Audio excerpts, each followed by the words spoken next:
जय हिंद साथियों फिर से आपका स्वागत है एक और नई वीडियो पर। इस वीडियो में मैं आप लोगों को बताने वाला हूं क्लास 10th के महत्वपूर्ण इम्पोर्टेंट क्वेश्चन जो आपका सोशल साइंस सब्जेक्ट है, इस सब्जेक्ट के महत्वपूर्ण प्रश्न।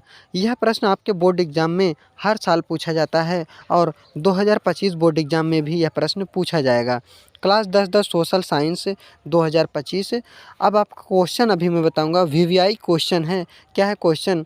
गांधी इरविन समझौते के प्रावधानों का वर्णन कीजिए। यह आपका सोशल साइंस सामाजिक विज्ञान के इतिहास सब्जेक्ट से लिया गया प्रश्न है। अगर आप इस प्रश्न को पढ़ लेते हैं तो यहाँ से हो सकता है बहुविकल्पी भी प्रश्न बन जाए, दीर्घ उत्तरी या तो विस्तृत उत्तरी भी आप कह सकते हैं, यह भी प्रश्न यहाँ से बन जाए। कक्षा 10 सामाजिक विज्ञान। अगर आप 2025 की स्टूडेंट हैं, यह वीडियो आपके लिए है। यदि आप यूपी बोर्ड से हैं तो आप ध्यान से इसको देखिए और लिख कर इसको तैयार कर लीजिए। बाकी आप अदर बोर्ड से हैं, बिहार झारखंड अदर बोर्ड से हैं, तब भी आप पढ़ सकते हैं।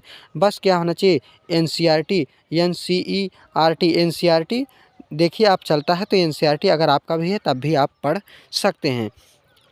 तो प्रश्न आप समझ चुके हैं कि गांधी इरविन समझौता के प्रावधानों का वर्णन कीजिए। अब चलिए मैं इसका उत्तर आपको बताता हूँ। आप वीडियो पर शुरू से लेकर अंत तक बने रहिए। देखिए स्टूडेंट, ये रहा आपका उत्तर।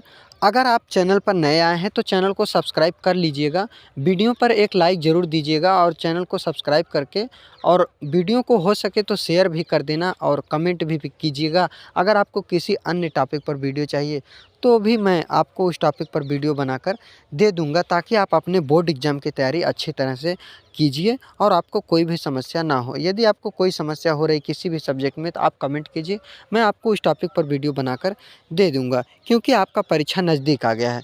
तो देखिए मेन चीज़ क्या होता है कि आप कितना पढ़ रहे हैं, आप कितना मेहनत कर रहे हैं। आपकी मेहनत का फल ही आपका रिजल्ट होगा।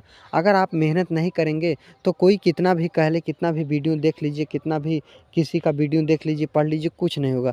जब भी होगा सेल्फ स्टडी यानी खुद से जितना आप पढ़ेंगे, पढ़ाई करेंगे, वही आपका रिजल्ट आएगा। तो चलिए मैं आपका उत्तर बताता हूं ताकि आपका समय भी ज़्यादा बर्बाद ना हो। उत्तर है, सविनय अवज्ञा आंदोलन के परिप्रेक्ष्य में 5 मार्च 1900 क्या है 5 मार्च 1931 ईस्वी। सॉरी स्टूडेंट, थोड़ा से मिस हो गया है। यहाँ पर क्या है 5 मार्च के बाद आपको क्या लिखना है 1931 ईस्वी। क्या है 5 मार्च 1931 ईस्वी को गांधी इरविन समझौता हुआ। गांधी इरविन समझौता हुआ कब हुआ?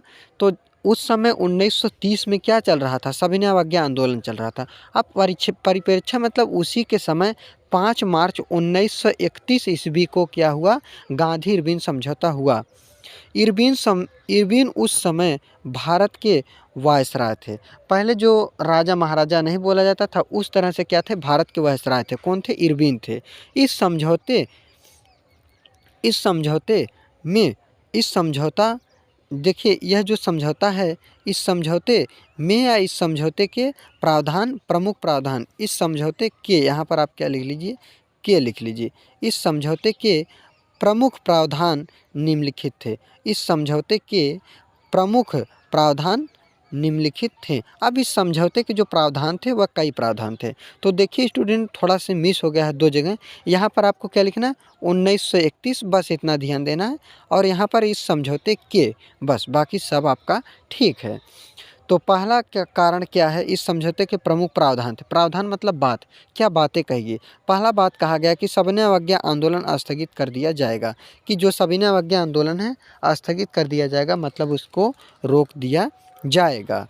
तो चलिए अब आपको अगला पॉइंट बताता हूँ मैं।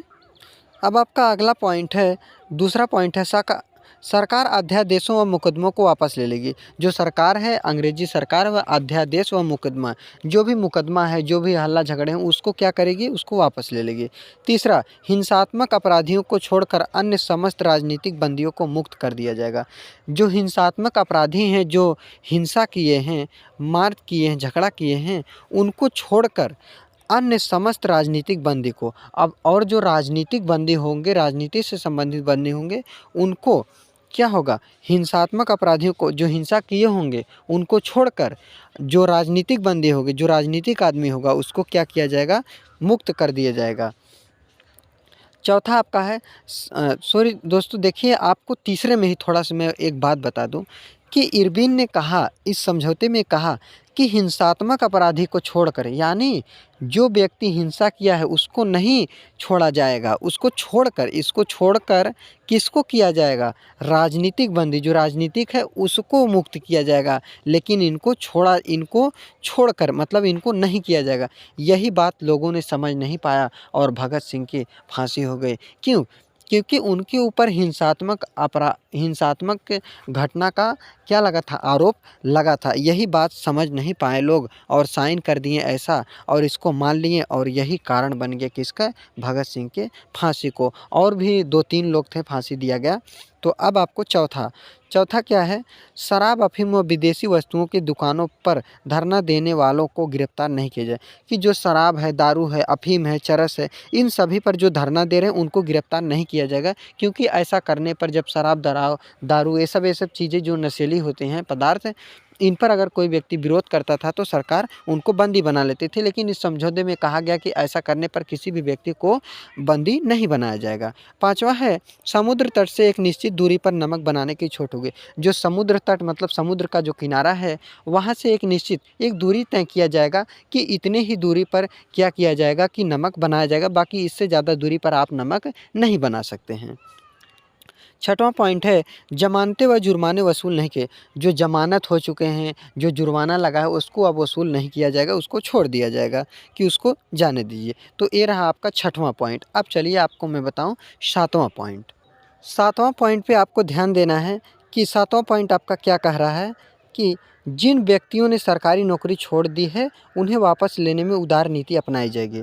अब उदार नीति मतलब क्या होता है कि जो पुरानी नीतियां लागू हैं, कि पुरानी नीति यानी अगर कोई व्यक्ति सरकारी नौकरी छोड़ दिया है किसी कारण से तो उसको वापस दिया जाएगा। आठवां है कांग्रेस द्वितीय गोलमेज सम्मेलन में भाग लेगी।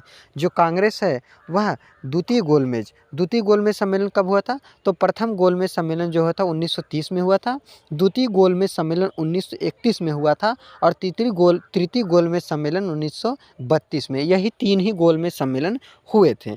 तो कह रहा है कि जो कांग्रेस है वह द्वितीय गोलमेज सम्मेलन में भाग लेगी, यानी कांग्रेस जाएगा। भाग लेना मतलब जाएगा, शामिल होगा। 9वां पॉइंट है विदेशी वस्तुओं के बहिष्कार का राजनीतिक हथियार के रूप में प्रयोग नहीं किया जाएगा।